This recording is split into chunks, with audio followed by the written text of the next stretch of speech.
Hello dear students, कैसे हैं आप लोग? सब बढ़िया। नवरात्रि चल रही है, आशा करते हैं आप शक्ति की उपासना भी कर रहे होंगे और अपने अंदर एक ऊर्जा भर रहे होंगे अपने लक्ष्य को प्राप्त करने के लिए। इसी साप्ताहिक श्रृंखला में आज मैं आपके लिए लेकर आया हूँ ब्लड। इसमें मैं कवर करूँगा ब्लड क्या है, उसका कॉम्पोजिशन, उसका स्ट्रक्चर और उसके फंक्शंस। तो आशा करते हैं आपको अभी तक मेरे सारे वीडियो पसंद आ रहे होंगे। आपका ज़्यादा समय न लेते हुए आज की क्लास स्टार्ट करता हूँ। आइए अंदर चलते हैं मेरे स्क्रीन की तरफ।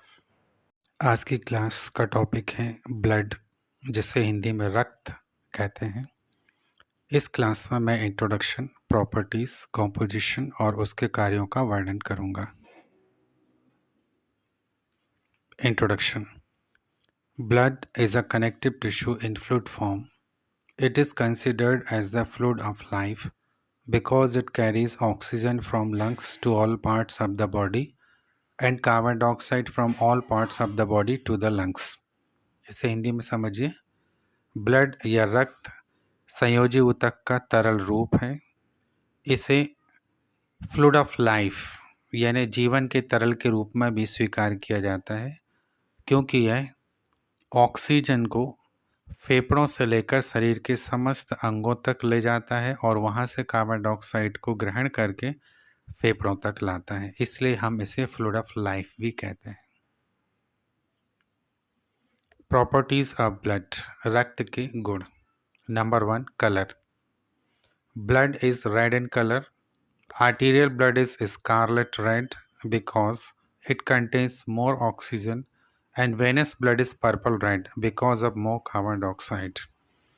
इसकी पहला जो गुण है उसका रंग। ब्लड का जो रंग होता है वो लाल कलर का होता है और आर्टीरियल ब्लड जो स्कारलेट रंग का होता है, क्योंकि इसमें ऑक्सीजन की मात्रा ज़्यादा होती है। स्कारलेट को चमकदार लाल रंग भी कहते हैं। और जबकि जो वेनस ब्लड होता है अर्थात सिराओं का जो रक्त होता है वो बैंगनी लाल होता है, क्योंकि उसमें कार्बन डाइऑक्साइड की मात्रा अधिक होती है, ऑक्सीजन की कम। Second property, volume. Average volume of blood in a normal adult is 5 to 6 liter. In a newborn baby, the volume is 450 ml. जो औसत आयतन है रक्त का एक स्वस्थ वयस्क व्यक्ति में 5 से 6 लीटर तक का होता है और नवजात शिशु में इसका आयतन 450 ml होता है। Reaction and pH.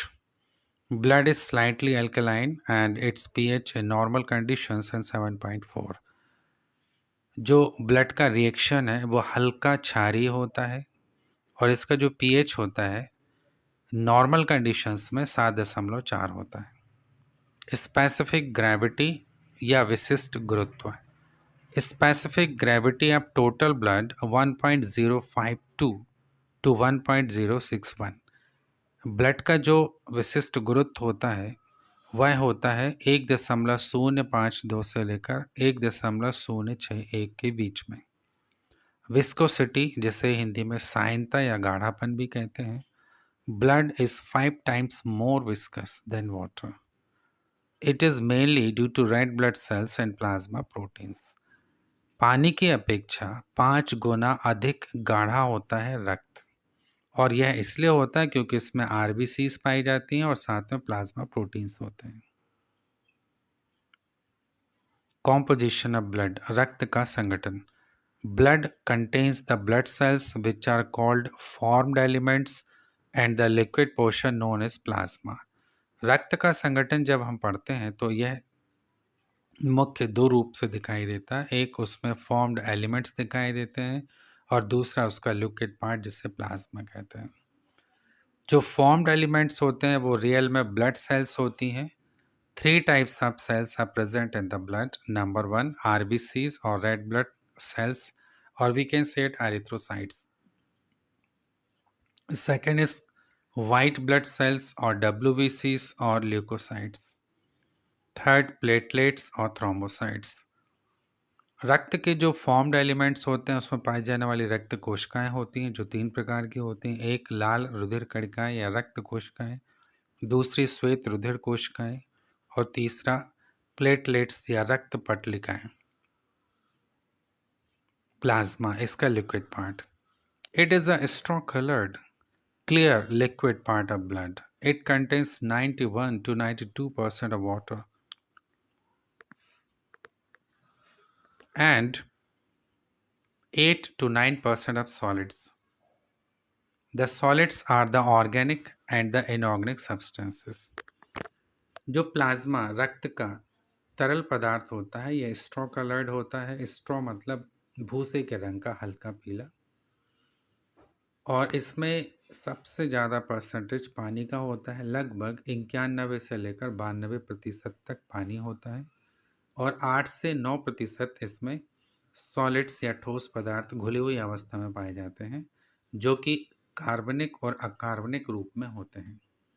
यहाँ एक नोट करने वाली बात यह है कि जब हम ब्लड इन्वेस्टिगेशन कराते हैं, खास करके बहुत सारे टेस्ट सीरम में लिए जाते हैं, तो प्लाज्मा से सीरम को हटाने के लिए उसमें से हम फाइब्रिनोजन, जो मेन प्रोटीन है जो प्लाज्मा में 3 प्रोटीन्स मिलते हैं, उनमें फाइब्रिनोजन को हटा लिया जाता है, अंदर ब्लड क्लॉट होके निकल जाता है, तब बचा हुआ पार्ट सीरम होता है। प्लाज्मा का कॉम्पोजिशन जब हम देखते हैं तो इसमें सबसे अधिक मात्रा में वाटर 92 टू 93% मिलता है। सॉलिड्स में 2 टाइप्स के सॉलिड्स मिलेंगे, ऑर्गेनिक सब्सटेंस और इनऑर्गेनिक सब्सटेंसेस। ऑर्गेनिक सब्सटेंसेस के रूप में प्लाज्मा प्रोटीन्स, एल्ब्यूमिन, ग्लोबुलिन और फाइब्रिनोजन। अमीनो एसिड्स के रूप में essential and non essential amino acids दोनों तरह के मिलेंगे। कार्बोहाइड्रेट्स के फॉर्म में ग्लूकोज, फैट्स के फॉर्म में triglycerides, cholesterol, phospholipids, internal secretions के रूप में हार्मोन्स, एंजाइम्स के रूप में amylase, carbonic anhydrase, acid phosphatase, alkaline phosphatase, lipase, esterase, protease, transaminase. NPN या नॉन प्रोटीन नाइट्रोजनस सब्सटेंस का अर्थ होता है ऐसे पदार्थ जिनमें नाइट्रोजन तो मौजूद है लेकिन वो प्रोटीन नहीं है, वो भी पाए जाते हैं। ये ज़्यादातर हमारे वेस्ट प्रोडक्ट के रूप में होते हैं, जैसे ammonia, creatine, creatinine, xanthine, hypoxanthine, urea, uric acid. साथ ही एंटीबॉडीज़ भी मिलती हैं। इनऑर्गेनिक सब्सटेंस के रूप में sodium, calcium, potassium, magnesium, bicarbonate, chloride, phosphate, iodide, iron और कॉपर होते हैं। साथ ही घुली हुई अवस्था में तीनों गैसेस मिलती हैं, ऑक्सीजन, कार्बन डाइऑक्साइड और नाइट्रोजन। फंक्शंस ऑफ ब्लड, रक्त के कार्य। रक्त बहुत सारे कार्य करता है। मुख्य कार्यों के रूप में नंबर 1 न्यूट्रिटिव फंक्शन, अर्थात इसका पोषण से संबंधित कार्य होता है। हमारा जो ब्लड है वो रेडीमेड फॉर्म में सारे न्यूट्रिएंट्स को लेकर घूमता रहता है पूरे शरीर में। अब उस ड्यूरेशन में जिस ऑर्गन को, जिस सेल्स को जो न्यूट्रिटिव सब्सटेंस चाहिए वो उससे ले लेता है। जैसे किसी को ग्लूकोज चाहिए तो वो ग्लूकोज ले लेगा, किसी को अमीनो एसिड्स चाहिए अमीनो एसिड्स ले लेगा, किसी को विटामिन चाहिए विटामिन ले लेगा। Second, storage function. Storage function के रूप में सारे न्यूट्रिएंट्स हमारे ब्लड में ही रहते हैं जो सप्लाई किए जाते हैं। डिफेंसिव फंक्शन, चूँकि ब्लड में WBCs और एंटीबॉडीज़ पाई जाती हैं, इसलिए हमारा ब्लड डिफेंसिव फंक्शन भी करता है, इम्यूनिटी जनरेट करता है और डिजीज़ के खिलाफ हमें बचाता है। एक्सक्रीटरी फंक्शन यानी उत्सर्जी कार्य। एक्सक्रीटरी फंक्शन के रूप में ब्लड तमाम बॉडीज़ के तमाम सेल से मेटाबॉलिक वेस्ट प्रोडक्ट को कलेक्ट करता है और उन्हें एक्सक्रीटरी ऑर्गन्स तक पहुंचाता है ताकि उनको शरीर से बाहर निकाला जा सके। रेस्पिरेटरी फंक्शन के रूप में गैसियस ट्रांसपोर्टेशन करता है, ऑक्सीजन को कैरी करेगा lungs to all body tissues तक और कार्बन डाइऑक्साइड को all body tissues to lungs तक। रेगुलेशन ऑफ वाटर बैलेंस, शरीर में जल का संतुलन भी यह बनाता है। अधिक मात्रा में जल को किडनी से बाहर निकलवाएगा और कम मात्रा में होगा यदि शरीर में तो उसको किडनी से रीएब्जॉर्ब कराने का काम करेगा और वापस ब्लड में वो वाटर आएगा, जिससे कि वाटर रेगुलेशन होता है। रेगुलेशन ऑफ बॉडी टेम्परेचर, यदि शरीर का तापमान बढ़ रहा है तो पेरिफेरल ब्लड सप्लाई बढ़ा दी जाती है ताकि हीट लॉस मेथड से बॉडी का टेम्परेचर कम हो। और यदि टेम्परेचर डाउन हो रहा है, ठंड लग रही है या ठंड के सीजन में हम हैं, तो इंटरनल सप्लाई बढ़ जाएगी ताकि सरफेस से ब्लड से टेम्परेचर का एनवायरनमेंट में लॉस ना हो। Regulation of acid base balance, ये भी ये काम करता है और साथ ही हमारे शरीर के द्वारा निकाले गए जितने भी हार्मोन्स होते हैं डिफरेंट एंडोक्राइन ग्लैंड से और एंजाइम्स, इन सब का परिवहन रक्त करता है। इस प्रकार आज की क्लास में इतना ही। यदि आपको ये वीडियो पसंद आया तो thank you very much. Like अवश्य कीजिएगा, अपने दोस्तों में शेयर कीजिए और अभी आपने सब्सक्राइब नहीं किया तो प्लीज़ सब्सक्राइब कीजिए चैनल को ताकि सबसे पहला नोटिस आप तक पहुंच सके।